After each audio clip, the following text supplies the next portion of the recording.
मोदीमय हुई काशी में प्रधानमंत्री नरेंद्र मोदी ने बैसाख शुक्ल पक्ष की गंगा सप्तमी के पुण्य नक्षत्र में नामांकन दाखिल कर दिया। वहीं नामांकन से पहले पीएम मोदी ने दशाश्वमेध घाट पर गंगा पूजा की। इसके बाद पीएम ने क्रूज की सवारी की। नामांकन से पहले काल भैरव मंदिर के दर्शन भी किए। इस दौरान मुख्यमंत्री योगी आदित्यनाथ पीएम के साथ मौजूद रहे। नामांकन में अमित शाह, राजनाथ सिंह, चिराग पासवान, रामदास अठावले, अमित शाह, जयंत चौधरी, ओम प्रकाश राजभर, संजय निषाद, अनुप्रिया पटेल, प्रफुल्ल पटेल, चंद्रबाबू नायडू, एकनाथ शिंदे, हरदीप पुरी, पवन कल्याण आदि लोग मौजूद थे। वहीं बिहार के मुख्यमंत्री नीतीश कुमार की तबीयत खराब होने के चलते वो नामांकन में नहीं आ पाए। कहा जाए तो चुनाव के लिहाज से आज का दिन बेहद खास रहा। नामांकन से पहले मोदी ने एनडीए नेताओं के साथ बैठक की, जिसको लेकर कलेक्ट्रेट परिसर के बाहर सुरक्षा कड़ी कर दी गई। देखिए, आज प्रधानमंत्री नरेंद्र मोदी ने अपना नामांकन दाखिल किया और कल जो प्रधानमंत्री का मेगा रोड शो था उसमें पूरा काशी सड़कों पर था। जिस तरीके की भीड़ थी और जो वीडियोस अब सोशल मीडिया पर धीरे धीरे वायरल हो रहा है उसमें साफ देखा जा रहा है कि लोग अपने घरों की छतों पर खड़े होकर पूरे परिवार के साथ फूल डाल रहे हैं प्रधानमंत्री के ऊपर, और प्रधानमंत्री भी उनका अभिवादन बड़े प्रेम के साथ स्वीकार कर रहे हैं। और आज पूरी प्रक्रिया के साथ अपने नामांकन को दाखिल करने पहुंचे। बीजेपी का पूरा कुनबा प्रधानमंत्री के नामांकन में शामिल रहा। प्रधानमंत्री नरेंद्र मोदी का वाराणसी से ऐसा अटूट लगाव है जी। कि उन्होंने एक इंटरव्यू में कहा कि हमको तो इस वाराणसी ने बदल दिया, अब हम बनारसिया हो गए हैं, सीधे सीधे कहा। और कहा कि गंगा ने हमको गोद ले लिया है।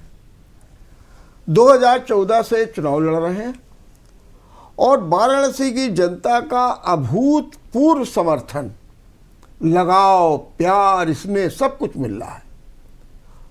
2014 का चुनाव लड़े, 56% वोट मिला जी। 2019 का चुनाव लड़े, 64% वोट मिला।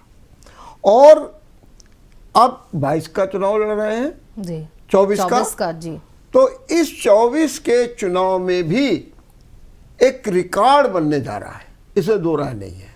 और वाराणसी से उनका इतना लगाव है कि 10 वर्षों में 45 बार वाराणसी पहुंचे मोदी और 45,000 करोड़ की विकास योजनाओं का शिलान्यास किया है, लोकार्पण किया है और बनारस को निरंतर एक नया नूतन स्वरूप दे रहे हैं। और सबसे बड़ी बात यह है कि एक राजनीतिक के रूप में उनका वाराणसी से तो लगाव है ही है, साथ में वो आस्था, विश्वास, श्रद्धा की जो ये नगरी है महादेव की, उसके अनुसार छटा भी बिखेर रहे हैं। वाराणसी में कल रोड शो हुआ, देखा किस तरीके से एक लघु भारत दिखाई दिया, बिल्कुल कि कितनी सांस्कृतिक स्थिति। और आज जब वो जाते हैं वहां पर नामांकन के लिए, तो आप देखिए क्या करते हैं। प्रातः दशाश्वमेध घाट में जाकर के पूजा करते हैं जी। और दूसरा फिर जाकर के क्रूज सवारी करते हैं और फिर काल भैरव के दर्शन करते हैं, अनुमति लेते हैं जी। एक वहाँ परंपरा है, बिल्कुल। और उसके बाद नामांकन के लिए जाते हैं। और दिन भी कौन सा चुनते हैं? बैसाख के शुक्ल पक्ष की सप्तमी। और ये सप्तमी क्या? गंगा सप्तमी है। आज के दिन ही गंगा का अवतरण हुआ था और भगवान शंकर ने उन्हें अपनी जटाओं में धारण कर लिया था। आई तो पृथ्वी पे जेठ के गंगा दशहरा पे, लेकिन आज का दिन बहुत महत्वपूर्ण।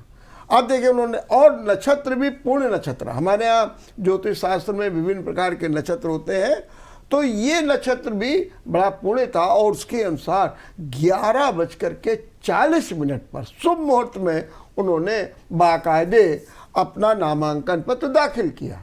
दूसरी चीज सबसे बड़ी बात उन्होंने ये भी की कि उनके साथ में जितने भी दिग्गज नेता थे सब थे जी। गृह मंत्री थे, जेपी नड्डा अध्यक्ष थे, रक्षा मंत्री राजनाथ सिंह थे, मुख्यमंत्री योगी आदित्यनाथ सहित 12 मुख्यमंत्री मौजूद थे।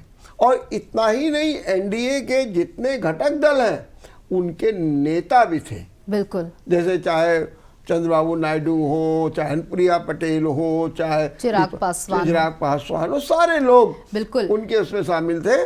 और साथ में उन्होंने उन लोगों के साथ एक बैठक करके एक बहुत बड़ा संदेश पूरे चुनाव को दिया है। बिल्कुल, तस्वीरें साफ बता रही हैं जिस तरीके से प्रधानमंत्री के नामांकन में पूरे देश के बड़े बड़े दिग्गज नेता बीजेपी के शामिल रहे और उन्होंने अपना नामांकन दाखिल करने से पहले सुबह दशाश्वमेध घाट पहुंच करके उसके बाद क्रूज की सवारी की और उसके बाद काल भैरव के दर्शन कर अनुमति ली और उसके बाद अपना नामांकन दाखिल किया। और जिस तरीके का माहौल बांधने की कोशिश की गई उससे आने वाले चरणों पर भी माना जा रहा है कि एक बड़ा प्रभाव पड़ सकता है।